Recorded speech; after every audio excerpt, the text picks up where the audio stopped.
So for this project, I wanted to recreate a bag a little cosmetic bag that I made when I was in high school out of a little white pre-quilted remnant and a zipper.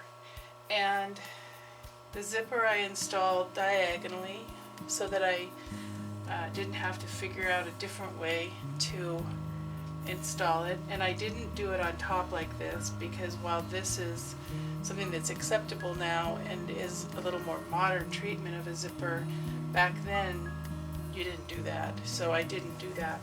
But this is sort of the same idea, and this is my first prototype.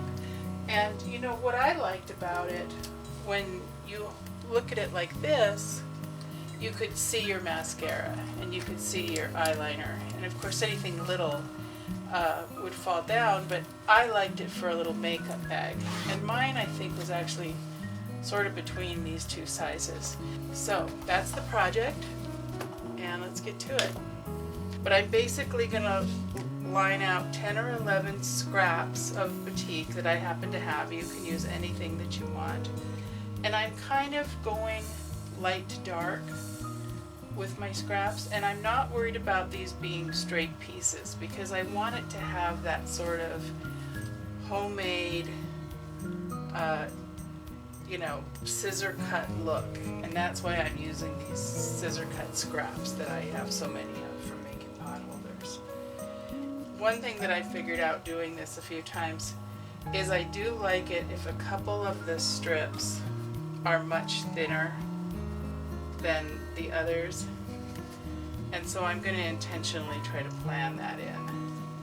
I don't want all my darks to be black, even though some of them can be, in my opinion. Just you see all the great fabrics and then you just want to keep adding so that you can have them all, but then it's nice to have a little repetition too, so it gets hard to include everything.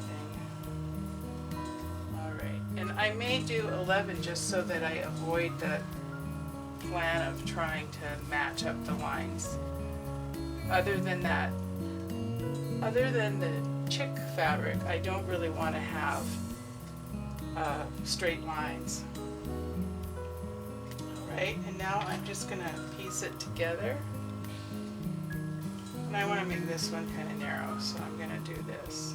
And now I'm going to take it and I'm going to press it where we've seen it before, where you set the seam like that with your iron and you do each one, and then you come back and you press it, and I may go ahead and press to dark on this, and then you get that all nice and pressed, and I'm going to bring that back pressed. So here's this guy, and it's a little cattywampus, which is exactly what I was going for. So what I've got is batting, and I pieced mine with a zigzag stitch just to use up scraps, and I'm trying to make a piece that I can quilt that is between 4.5 and 5 finished, and so I'm starting with 5 and 17 or 18 inches long. And then I have this strip, and I'm going to do a little bit of a move that is kind of a quilt as you go move, and I'm going to sew this on like this through all the layers so that it will be essentially permanently basted in that one spot, and then that'll kind of hold everything in place for me as I go. And I'll just press the seam this way instead. So this will look nice when it's pressed out.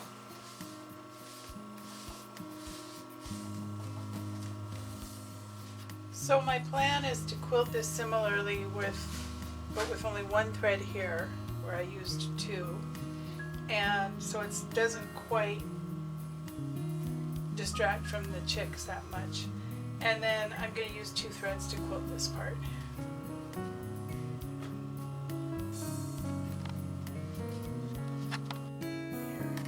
Okay, so I've squared up on the mat and I've made my piece so that it is about 4.5 inches wide and about 16 inches long, and my zipper measures 13 inches.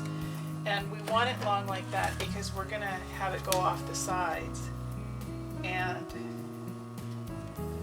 we're not gonna try to make this fit in. We're just gonna end up cutting the metal off of both ends and putting the zipper in. So to finish making this bag, please watch my other video, Cosmetic Bag 2, Easiest Zipper Ever. There will be a link at the end and below the video and up in the cards. Thanks.